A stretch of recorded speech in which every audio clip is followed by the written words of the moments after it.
All right, so way back in 1998, here was the second free response question on the AB exam. Part B, let f be the function given by f of x is equal to 2x e to the 2x. Find the absolute minimum, easy for you to say, minimum value of f. Justify that your answer is an absolute minimum. So notice the word justify and the fact that we're looking for an absolute minimum. So absolute minimum, as we discussed in the previous video and over the course of the last couple of lessons, absolute minimum requires the closed interval test.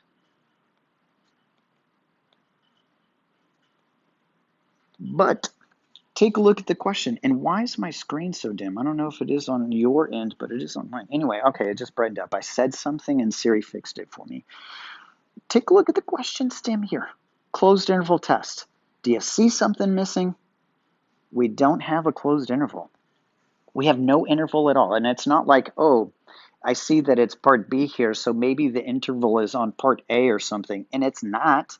It's not at all. So I can't use the closed interval test because I don't have one. So here, let me cancel this thing out.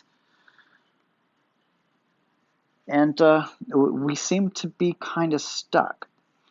Okay, so what I'm going to do is I'm going to back this thing up and I'm going to show you an example that's much simpler than this that we could totally understand in order to see how we're supposed to justify this. Because you know what? We're going to have to justify it using the first derivative test.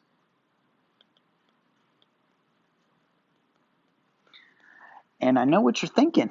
First derivative test, that's for relative mins and maxes, and you would be right. But under certain circumstances, and this is one of them, we can use it to justify an absolute maximum or minimum. So here is then the equation that we're going to start with. We're going to start with like an algebra 1 type equation. F of x is equal to x squared minus 6x plus 1. We know that this thing is some sort of parabola, right? And as a parabola, it's only got one turning point. It's going to have either a absolute minimum or an absolute maximum. This one is going to have an absolute minimum. We know this, right? We know it because its leading coefficient here is positive. We're just using some stuff from Algebra 1 or Algebra 2. It is opening upwards. How did Mr. LaBelle teach you? This one's a referee, right? Both sides are pointing upwards as a referee. You have an absolute minimum for this particular thing. So let's see how we can justify that with the first derivative test. So first of all, first derivative test requires that we find the critical number or numbers. And by finding the first derivative, we got a 2x minus 6. I'm going to set this equal to 0. So 6 is equal to 2x, which means that my critical number is at x is equal to 3. So what could possibly happen at 3? Well, we know from experience using the first derivative test that this is a potential relative minimum or maximum. Potential relative minimum or maximum. And I know, again, we're looking for absolute. Just bear with me, okay? Just bear with me. Okay, so let's carry out the first derivative test as we ordinarily would, and that is with a little sign chart. And we need to break up the domain of this function, which is all real numbers. So our intervals should look like negative infinity to 3. And then from 3 to positive infinity. We need to pick an x value in each of these. How about 0 and how about 4? Now the only thing I care about is the sign of the first derivative. This is the first derivative test, so we're going to plug these things into the first derivative. If I plug in a 0 here, I just get a negative 6. It's negative, which means that our function is decreasing. As expected, right? Here's my accurate, totally accurate graph right here. Totally accurate battle simulator graph. Bam, it's going downwards, it's decreasing. All right, and then if we were to stick in 4. It's going to make that an 8, which is bigger than the 6. It's going to be a positive number, meaning that the derivative or the original function is increasing. And hey, if we switch from decreasing to increasing, we know that we just found ourselves a relative minimum. Okay, so let's go through the process of justifying that this is, at the very least, that it is a relative minimum. And the way that I would do it is just like we did in the first video. I'm going to say that f has a relative minimum at x is equal to 3 since f prime changes, oh my god, what a mess, changes signs from negative to positive. So changes from negative to positive. All right, but still, it didn't answer the question, right? I really didn't answer the question since it's a totally different function, but I didn't answer the question because we needed an absolute. Okay, here is our justification. This is the entire domain right here. It's the entire domain. And on the left side, from negative infinity to 3, the first derivative is always negative, which means that the function is always decreasing on this side. It never switches back. There's no other turning point here. It never switches back. It's always decreasing. And on the right side of 3, the first derivative is always positive, indicating the function is always increasing, and it never comes back down. What does that mean about this relative minimum? It means that it has to be a maximum because the first derivative, again, is always negative on one side and always positive on the other side. It never switches back. And that's the way that you can justify that this is actually an absolute minimum. I prefer a more succinct language, and that is just simply pointing out that there's only one critical value. Remember that our function can only have relative minimums and maximums at critical values, and this is the only one. This is the only one, so therefore it has to be an absolute minimum. That's what I'm going to add to the end of this in order to fully justify that it is an absolute minimum. And since x is equal to 3 is the only,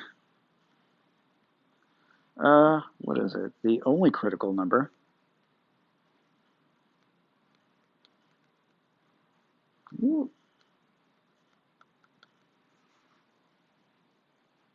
f of 3 must be the absolute minimum.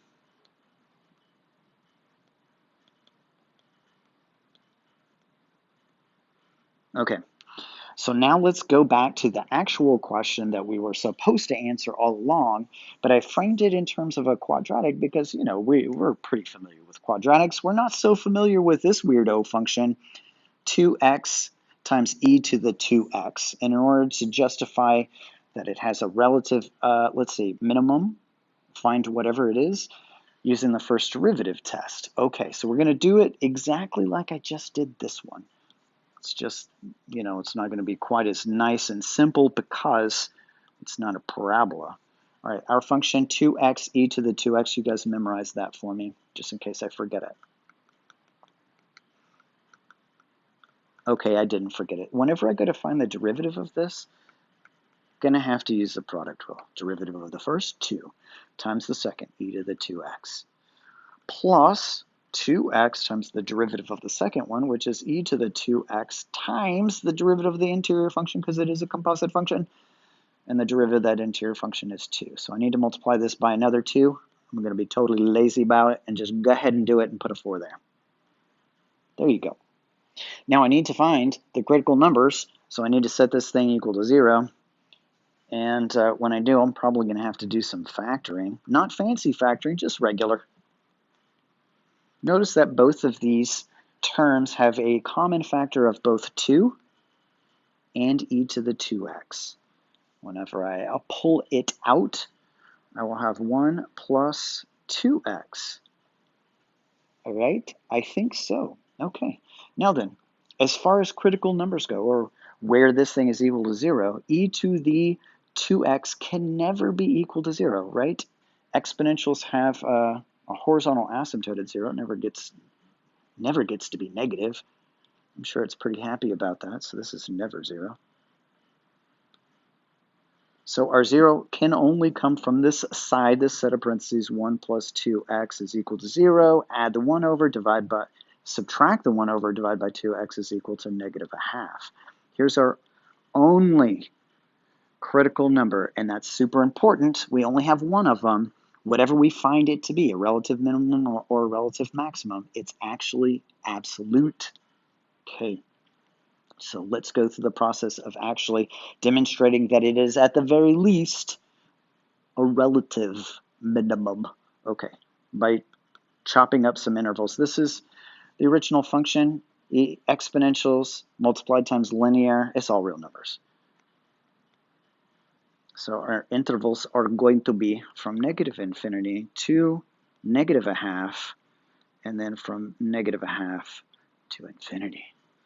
What are we going to select? How about a negative 1 here, and then just the number 0 should be fine for this one. Yeah, I'm thinking. All right, and we're doing the first derivative test, so we're going to stick that into the first derivative in order to be able to tell something about the original graph.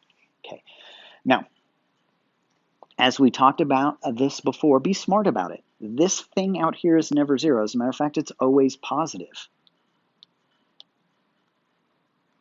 So don't worry about it. Don't stick any numbers into it. The only thing that we care about is this inside the parentheses. If I stick in a negative number, a negative 1, I should say, that's going to make this whole parentheses negative, making the whole derivative negative, which means f is decreasing. Good sign. If I stick in a 0 here, I just get 1, which is a positive number. Did I change the color? I need to. Let's keep it consistent. Come on. And that indicates that we are increasing, decreasing, increasing, definitely have ourselves a minimum. Okay, so again, the way that I'm going to justify this is by saying that f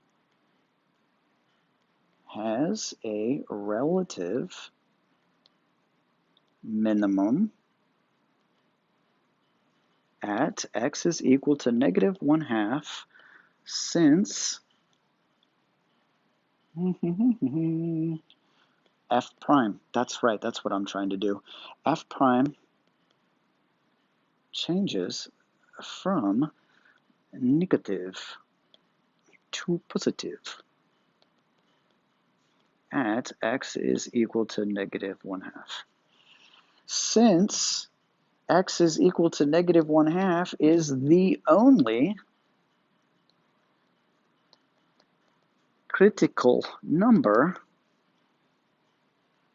f of negative 1/2 is the absolute,